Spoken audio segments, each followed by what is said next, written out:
Good afternoon. Welcome to the press center of the Ministry of Defense of Ukraine.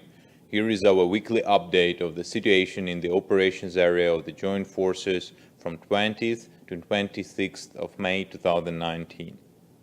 During the last week, the Russian occupation forces continued to destabilize the situation in the operations area of the JFO. The enemy used weapons which are prohibited by the Minsk agreements. Besides 82 and 100 mm mines and 122 mm artillery systems, the Russian occupation forces has used small arms, grenade launchers, heavy machine guns, anti-tank missiles, and other infantry weapons. Over the past week, from 20th to 26th of May 2019, Ukrainian defenders' position fell under provocative fire by the Russian occupation forces for 57 times. Thus, on May 20th, the enemy has fired 34, 82, and 100 mm mines. What is more, on May 22nd, the Russian occupation forces shelled the JFO positions near Zolotevo village, firing more than 30 82 mm and 120 mm mines and a few 122 artillery shells.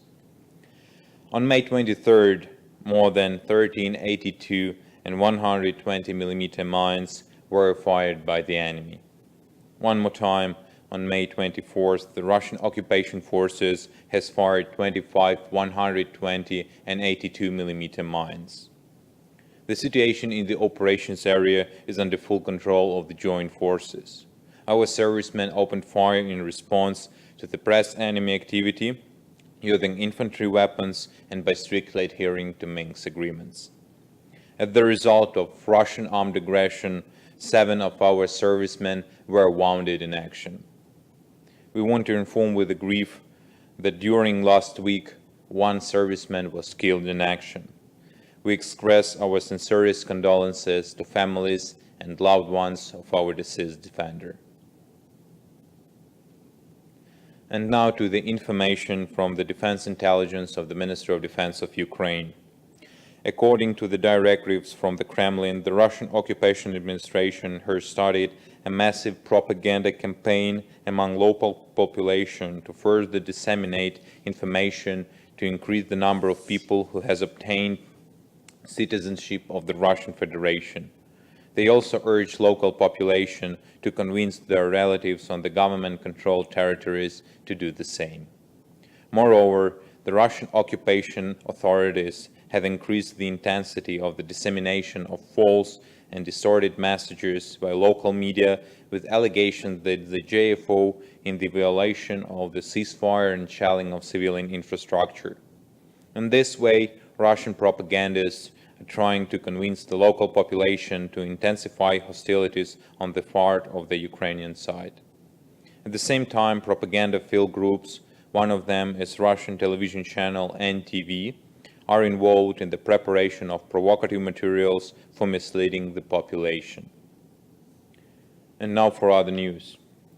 Minister of Defense of Ukraine welcomes the order of the International Tribunal for the Law of the Sea, which prescribed provisional measures ordering the Russian Federation to immediately release the Ukrainian naval vessels Berdyansk, Nikopol, and Yanikapu and return them to the custody of Ukraine, and immediately release the 24 detained Ukrainian servicemen and allow them to return to Ukraine.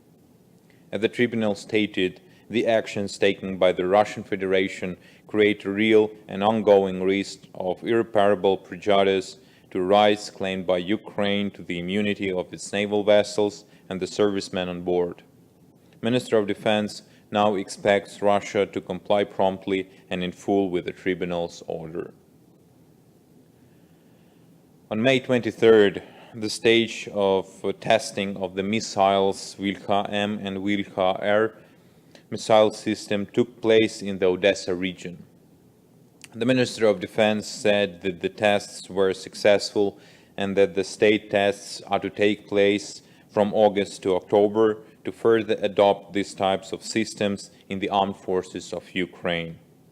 Minister of Defense of Ukraine has also noted that Vilha-M and Vilha-R and effective weapon systems, which today are very much needed for Ukraine. On May 23rd, the official ceremony of presenting the newly appointed Chief of General Staff of Ukraine, Commander-in-Chief of the Armed Forces of Ukraine, to the leadership of the Ministry of Defense and the Armed Forces of Ukraine was held at the Ministry of Defense of Ukraine. The Minister of Defense of Ukraine, Stepan Poltorak, announced the decree of the President of Ukraine regarding the authority of the Supreme Commander-in-Chief of the Armed Forces of Ukraine, as well as appointment of Lieutenant General Ruslan Homchak as Chief of the General Staff, Commander-in-Chief of the Armed Forces of Ukraine. The Minister of Defense of Ukraine congratulated Lieutenant General Ruslan Homchak on the appointment to a very responsible and serious position, wished success and victory, and also identified the relevant tasks. Also, the Minister of Defense of Ukraine has expressed his gratitude to the former Chief of General Staff, Commander-in-Chief of the Armed Forces of Ukraine, General of the Army, Viktor Muzhenko. This is all information for now. Glory to Ukraine. Captain Mikhailo Sharavara from the Press Center of the Ministry of Defense of Ukraine.